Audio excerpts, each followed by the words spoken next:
Bismillahirrahmanirrahim. Assalamualaikum warahmatullahi wabarakatuh. Alhamdulillah, assalatu wassalamu ala Rasulillah wa ala alihi wa sahbihi ajma'in. Wa ba'd. Kaum muslimin, sahabat YDN TV yang dirahmati Allah Subhanahu wa taala. Kita lanjutkan pada episode keempat ini pembahasan kajian kitab Zadus Shaim. Ats-tsamin wal 'ishrun, yang ke-28. Al-hamil wal murdi'u lahuma thalathu halat. Orang yang hamil dan orang yang menyusui memiliki tiga keadaan. Al-ula, yang pertama, idza syaqqa 'alaihima as-shiyam. Apabila sulit, berat baginya untuk berpuasa, fa 'alaihima al-qada'u faqat. Maka wajib atasnya untuk mengqadha saja. Dunal it'am, tanpa harus memberi makan, enggak perlu harus fidyah, maksudnya cukup mengganti saja hari yang dia batal. Wa huwa madhhabul a'immatil arba'ah, ini adalah madhab imam yang empat.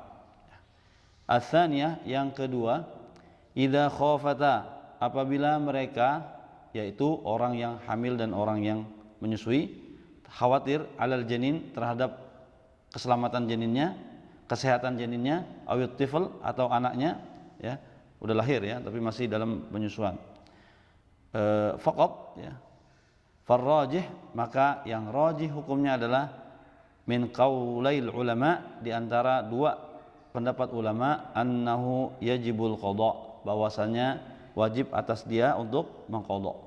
Wa huwa madhhabu ba'di tabi'in, dan ia adalah merupakan madhab daripada beberapa tabi'in, ka Atha, seperti Atha, wan Nakhai, dan Nakhai, waz Zuhri, dan Zuhri, wa ta'ifatun minal fuqaha, dan sebahagian fuqaha. Liqaulihi ta'ala, berdasarkan firman Allah Subhanahu wa taala, a'udzu billahi minasyaitonir rajim, bismillahirrahmanirrahim. Faman kana minkum maridan aw ala safarin fa'iddatun min ayyamin ukhar. Dan apabila dan barang siapa yang sakit atau dia sedang dalam perjalanan, maka hendaklah mengganti di hari yang lainnya. Surat Al-Baqarah ayat 185. Wa amma ma warada min wujubi al-it'ami faqat, adapun yang diriwayatkan yang menyebutkan bahwasannya kewajiban mereka berdua hanya fidyah saja, yaitu orang yang hamil dan orang yang menyusui, cukup bayar fidyah saja, dunal qada, tanpa harus mengqada, an Ibnu Abbas, yang diriwayatkan dari Ibnu Abbas, wa Ibnu Umar, dan juga riwayat dari Ibnu Umar radhiyallahu anhuma, semoga Allah meridhai keduanya. Fa ujiba anhu, maka hal itu bisa dijawab dengan jawaban sebagai berikut, bi annahu yuhmalu 'alal istihbab, bahwasanya dia bisa dianggap sebagai istihbab, au annahu ijtihadun, atau dia merupakan ijtihad dari keduanya, fi muqabilin nas, yang berhadapan dengan nas, au yakunul it'am, atau bisa juga dipahami bahwa it'amnya, fidyahnya itu ma'a wujubil qada, yaitu kewajiban memberi makan bersama dengan kewajiban qada, lianna isqatal qada, karena menggugurkan kewajiban untuk mengqada yahtaju ila dalilin sharihin bayyinin zahir, membutuhkan dalil yang sharih, dalil yang terang-terangan, bayyin, jelas, zahir, dan nampak, wal asl al qada, dan yang aslinya adalah qada. Maksudnya adalah orang yang hamil dan orang yang menyusui, ketika dia tidak bisa berpuasa alias batal puasanya dikarenakan keadaannya menuntut dia untuk berbuka, maka kewajibannya yang asli adalah mengganti puasanya itu. Adapun riwayat yang diriwayatkan daripada Ibnu Umar dan Ibnu Abbas, yang mana dia mengatakan bahwa cukup bagi orang yang hamil dan orang yang menyusui, apabila batal puasanya, cukup dengan membayar fidyah saja, maka dia bertentangan dengan yang asli, dan yang aslinya adalah qada. wala yasqutu al asl, dan yang asli itu tidak bisa digugurkan bidalilil muhtamal, dengan dalil yang masih ada kemungkinan-kemungkinan ya penafsiran. Khasatan, dan khususnya lagi an-nasyama, bahwasanya puasa adalah ruknun min arkanil Islam, adalah satu daripada rukun Islam. Walau qila bil it'am faqat, seandainya ya kita berpegang ngikutin pendapat boleh cukup dengan memberikan makan saja atau fidyah saja, lashtahara dzalika bainal sahabah, pasti hal itu masyhur ya di kalangan para sahabat. Wala nuqila ilaina naqlan bayyinan, dan pasti akan dinukil ya kepada kita, diriwayatkan kepada kita dengan periwayatan, dengan penukilan yang jelas. La lubsa fihi, tidak ada keraguan di dalamnya, tidak ada samar-samar di dalamnya. Wal ihtimal, dan tidak ada juga kemungkinan-kemungkinan interpretasi yang lainnya. Wal mas'alatu mimma ta'ummu bihal balwa, karena permasalahan ini adalah merupakan permasalahan yang sangat sering terjadi ya, sering menimpa kaum muslimin atau kaum muslimat ya. Wa in at'ama ma'al qada fahasan, apabila dia mau memberikan fidyah, memberikan fakir miskin tapi juga diiringi dengan qada, fahasan, maka itu boleh, baik saja dilakukan. Khurujan minal khilaf, sebagai upaya untuk keluar daripada perselisihan. Wa bihi qala Ibnu Umar, dan hal itu pula dipahami atau pahami oleh Ibnu Umar dan juga sebahagian para tabi'in, ka Mujahid wa Hasan wal Hasan wan Nakhai, Mujahid dan Hasan dan juga Nakhai. Kemudian ats-tsalitsah, yang ketiga, idza khafata ala nafsaihima, apabila mereka berdua khawatir terhadap diri mereka ya, diri mereka sendiri, wa waladaihima, dan juga kedua anaknya, fa hukmuhuma katsaniyah, maka hukumnya sama seperti yang poin kedua tadi, ala sahih, berdasarkan pendapat yang paling sahih. Far'un, cabang, ahkamul it'ami huna kama taqaddama fi fidyatil ajizi anis siyam ya. Hukum it'am, hukum memberikan makan atau fidyah di sini sama seperti yang telah disampaikan pada pembahasan tentang fidyah orang yang tidak sanggup untuk melakukan puasa. Far'un, wala tata'addad al fidyatu bi ta'addudil atfal, dan fidyah itu tidak berbilang dengan berbilangnya jumlah anak, wal ajinnah ala rajih, dan juga janin, berdasarkan pendapat yang rajih. Li'annal it'ama badal anis siyam, karena it'am, memberikan makan atau fidyah itu adalah merupakan badal, pengganti daripada puasa. Far'un, wa yalzamul it'amu al-abu la al-um ala rajih, yang wajib untuk memberikan makan adalah bapak ya, dan bukan ibu, ala rajih, berdasarkan pendapat yang rajih. Li'anna wujuban nafaqah alaihi, karena kewajiban nafaqah terletak pada dirinya, diri bapak.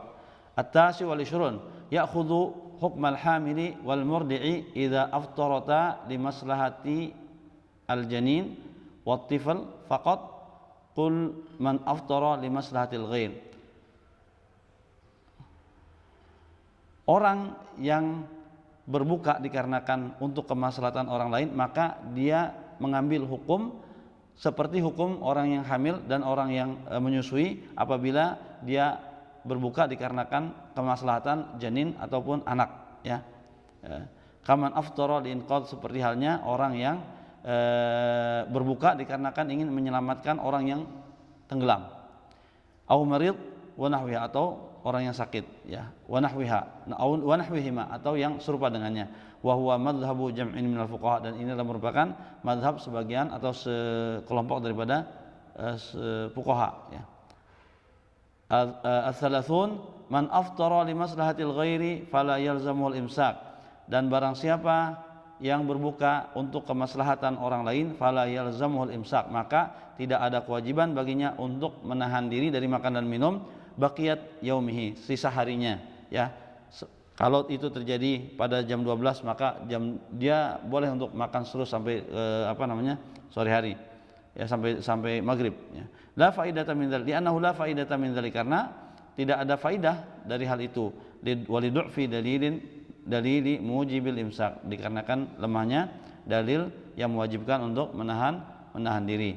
Al-hadi wa thalathun, al-mar'atu idza tahurat minal haid asna an-nahar, seorang wanita apabila dia suci dari haidnya di pertengahan siang, fala yalzamuha al-imsak baqiyatal yaum, maka tidak wajib atas dirinya untuk menahan diri dari makanan dan minum pada sisa harinya ya, ala rajih, berdasarkan dalil yang paling rajih min qaulail ulama, dari dua pendapat ulama, wa huwa madhhabu jam'in minal fuqaha, dan ini adalah merupakan madhab dari sekelompok para fuqaha, lima taqaddama fil mas'alati sabiqah, berdasarkan argumen seperti pada permasalahan yang sebelumnya.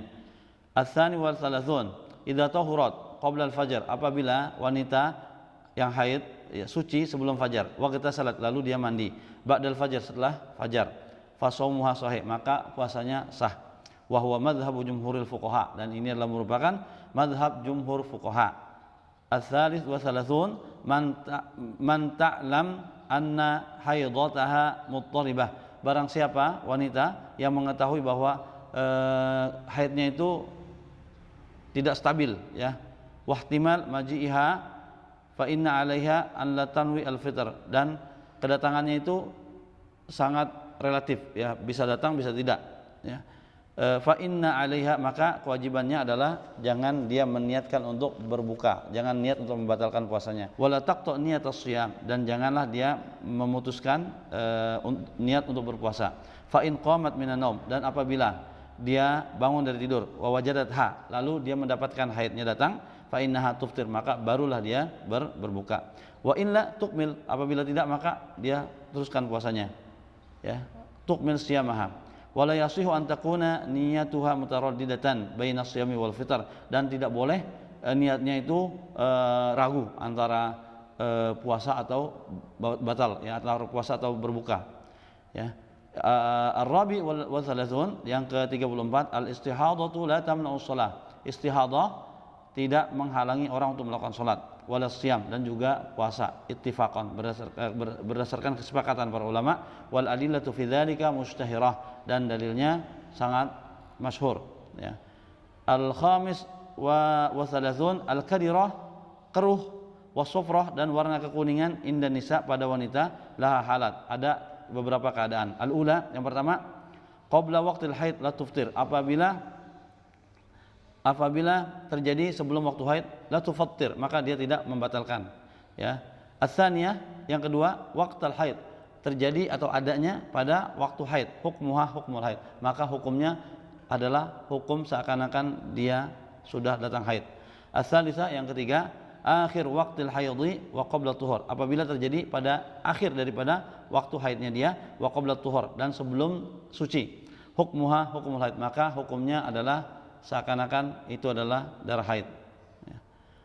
Ar-rabi'ah, yang keempat, ba'da tuhur la tufattir, apabila terjadi setelah dia suci, ya, lewat masa sucinya, maka dia tidak membatalkan. Li hadis Ummi Atiyah, berdasarkan hadis Ummu Atiyah radhiyallahu anha, qalat, dia mengatakan, kunna la na'ud al-kadirah was-safrah ba'da tuhri syai'a, dahulu, kata Ummu Atiyah, dahulu kami tidak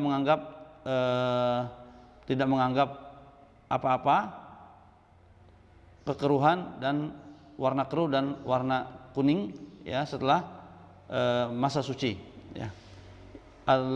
As-sadis wa thalathun, yang ke-36, siyamul ghawwas, puasanya orang yang, ya, penyelam, awil musyarik fi musabaqati sibaha, atau peserta lomba renang, lahu halatan, ada dua keadaan. Al-ula, yang pertama adalah in kana yaghlib ala dhannihi, apabila dia meyakini bahwa dia tidak akan masuk air ke lambungnya, ya, minal fam, dari mulut, awil anf, atau dari hidung, wa kana yuhsinus sibaha, dan dia adalah orang yang pandai untuk berenang, bihaitsu yadman al-hifadz ala siyamihi, yang mana dia benar-benar bisa menjamin akan terjaga puasanya, fayajuzu, maka boleh dia lakukan, wa hukmuhu hukmul ightisal, maka hukumnya sama dengan halnya orang yang mandi dengan air yang dingin.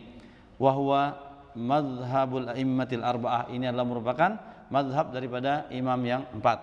Ats-tsaniyah, yang kedua, idza ghalaba 'ala dhannihi, apabila dia cenderung, ya, lebih berat keyakinannya bahwa dukhulul ma, bahwa air akan masuk ke dalam rongga badannya, ya, bisa babi as-sibaha, dikarenakan berenang tadi itu, awil ghaus, atau dikarenakan tenggelam, fahuna la yajuzu lahu hadzal fi'l, maka di sini tidak diperbolehkan baginya untuk melakukan perbuatan ini. wa yahrumu alaihi sibaha, dan diharamkan atasnya untuk berenang, awil ghaus, atau menyelam, fi Ramadan, di bulan Ramadan, di annahu sayata'ammadul fitr, karena dia akan batal puasanya dengan cara sengaja. Wa yu'arrid siyamahu lil khatar, dan dia telah menjadikan puasanya menjadi bermasalah, ya. As-sabi wal salasun, yang ke-37, in dakhala as-sibaha wa bala'al ma, apabila seseorang, ya, masuk berenang, wa bala'al ma, lalu dia menelan air, min ghairi qasdin, tanpa sengaja, fa shaumuhu sahih, maka puasanya sah, ala rajih, berdasarkan pendapat yang rajih, min qaulail ulama, daripada dua pendapat ulama, wa huwa madhabu jam'in minal ulama, dan inilah merupakan madhab daripada sekelompok ulama. Demikian pada episode yang ini, mudah-mudahan bisa dipahami. Billahi taufik wal hidayah. Wassalamualaikum warahmatullahi wabarakatuh.